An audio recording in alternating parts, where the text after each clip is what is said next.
If you're building a graphic design portfolio right now, there's a good chance that you're making it way harder than it needs to be. Maybe you're a student trying to land your first design job. Maybe you're switching careers. Maybe you're a freelancer who keeps wondering why clients ghost you after looking at your portfolio. And here's the frustrating part. Most advice online focuses on how to make your work look impressive instead of how to make your work effective. Because in 2026, beautiful designs, they're not enough. Most employers are looking for how you think. Clients are looking for proof that you could solve problems. And most are actually making decisions a lot faster than you'd like. So in this video, I want to focus on what employers are actually looking for, how many projects you really need, and why case studies matter a lot more than flashy visuals, and some of the biggest portfolio mistakes that I see designers make over and over again. If you're building a portfolio from scratch or you're not releasing results, this video should save you a lot of time and frustration. Let's get into it.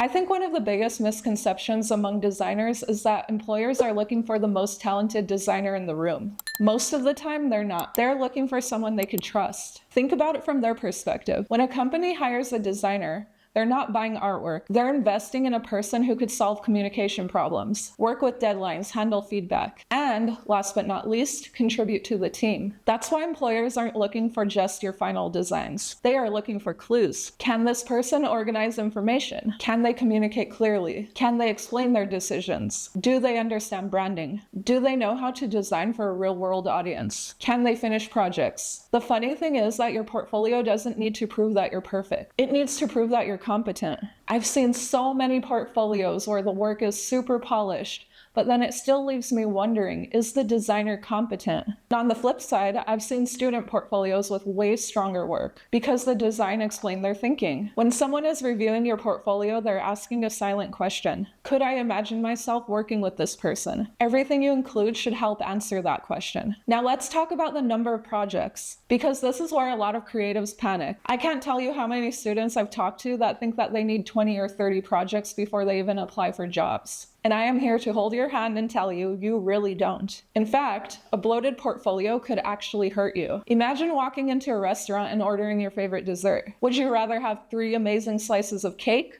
or 5 mediocre ones? You should apply that same logic to your portfolio. Most hiring managers are not going to study every project in detail. They are going to skim, they're going to click, they are going to make a quick judgment. And every weak project, it lowers the average quality of your portfolio. 1 strong project is way more valuable than 5 weak ones. And 5 strong projects, it's way more powerful than 15 weak ones. If we are starting from scratch today, I'd focus on making 6 strong projects. Don't fill your website with everything you've ever made. Your portfolio is not your archive. It's a highlight reel. You could think of it like curating an art gallery. Not every piece gets displayed. Only the pieces that support the story that you're trying to tell. And this is probably the biggest shift that I've seen in recent years. Designers used to be able to get away with posting like 1 logo and 5 mock-ups and calling it a day. Today's employers want context. They want to know what happened before the final design. And this is where case studies come in. A case study, it's simply the story behind the project. What was the problem? Who was the audience? What challenge existed? What decision did you make and what was the outcome? And no, it does not have to be a 10-page essay. Nobody wants to read a novel, but a few thoughtful paragraphs that could totally change how your work is perceived. For example, imagine 2 designers present the exact same logo. Designer number 1 uploads the logo image and then calls it a day. Designer number 2 explains the exact way that they created the logo. For a local coffee shop, targeting young people, developed a visual system around it, communicated the craftsmanship, and chose specific typography to reinforce the brand identity. And suddenly the work feels more professional. Not because the logo changed, but because the thinking became more visible. Design is problem solving. Your portfolio should demonstrate the solution, not just the result. One of the easiest ways to stand out as a graphic designer in 2026 is to be able to explain your work better than anyone else. Now let's address the elephant in the room. A lot of students are embarrassed by showing some of their projects. Please stop doing that. Every designer starts somewhere. Nobody is born with a portfolio full of Fortune 500 clients. In fact, many employers expect to see student work when hiring junior candidates. What matters isn't whether the project is real. What matters more is if it displays relevant skills. Did you solve a communication problem? Did you build a visual system? Did you create something with intention? Then it belongs in your portfolio. Some of the strongest portfolio projects I've ever seen were completely self-initiated. The designer invents the brief, creates the challenge, defines the audience, and develops a thoughtful solution. That is still valuable. If anything, a self-directed project shows initiative. So if you're waiting for client work before developing your portfolio, don't. Create work that you wish that someone would hire you to make. Want to work in packaging? Create packaging projects. Want to work in branding? Create branding projects. Want to work in editorial design?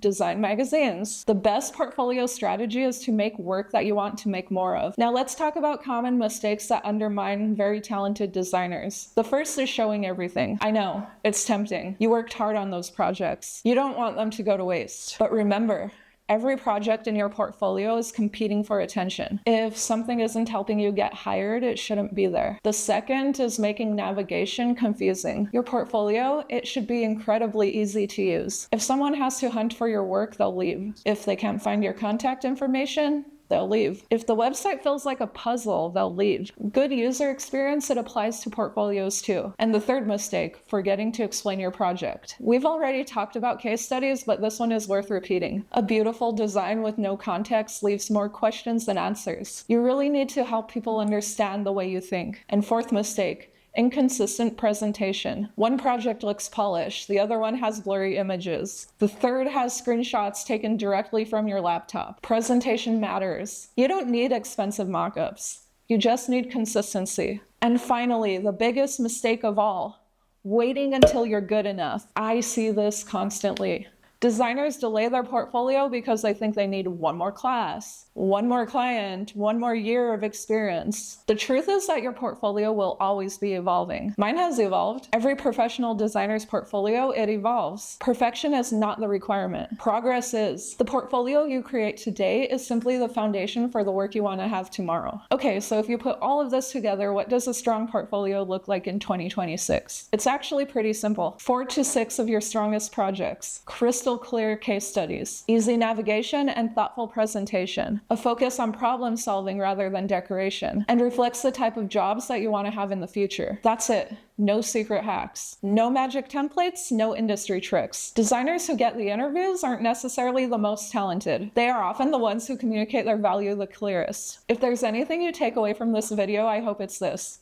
The portfolio, it is not a test. It's a conversation. It's a way that you explain what you know. You are showing them how you solve problems. You are giving them a glimpse of what it would be like to work with you. And honestly, that's great news because it means that you don't need 20 years of experience. You don't need famous clients. You don't even need award-winning work. You just need a small collection of projects that demonstrate your abilities. Start with what you have, improve it little by little. Tell the story behind your work. And remember, every designer that you admire, they once had a first portfolio too. They weren't waiting to feel ready. They built the portfolio, learned from it, kept improving, and moved on. And you could do the exact same thing. If you are currently working on your portfolio, let me know in the comments. What has been the hardest part for you? I'd love to hear where you're getting stuck so I could help you work through it. But anyway, guys, that's all I have for now. If you enjoyed this video, go ahead and subscribe because I make videos like this every single week.